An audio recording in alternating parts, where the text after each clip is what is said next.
ایک سیاہ بڑی سی گاڑی کی ہیڈ لائٹس کی روشنی ظریف خانزادہ اور اس پر پڑی۔ Good bye forever mister Zarif Khanzada, آنا ہو تو کیلیفورنیا آ جانا تو میں قبول کر لوں گی، مگر رہنا تمہیں میرے اصولوں کے مطابق ہوگا۔ ظریف خانزادہ نے گردن اٹھائے اسے دیکھا، نیلی آنکھوں میں تیرتے سرخ ڈورے اعصاب جھنجھوڑ رہے تھے۔ 3 مہینے سے پہلے آ جانا ورنہ تم پر حرام ہو جاؤ گے، تم مجھ پر حرام ہو جاؤ گے، اور تمہارے لیے میں حلالہ تو کبھی نہیں کروں گی۔ زنیشا کی بات پر ظریف خانزادہ کی آنکھوں سے خون ٹپکا تھا۔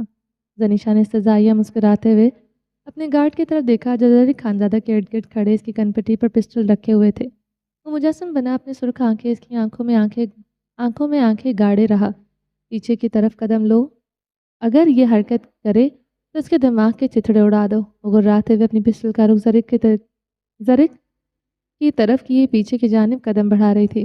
اس کے گارڈز بھی اپنی پسٹلز کا رخ ظریف خانزادہ کی طرف کیے پیچھے کی جانب قدم بڑھا رہے تھے۔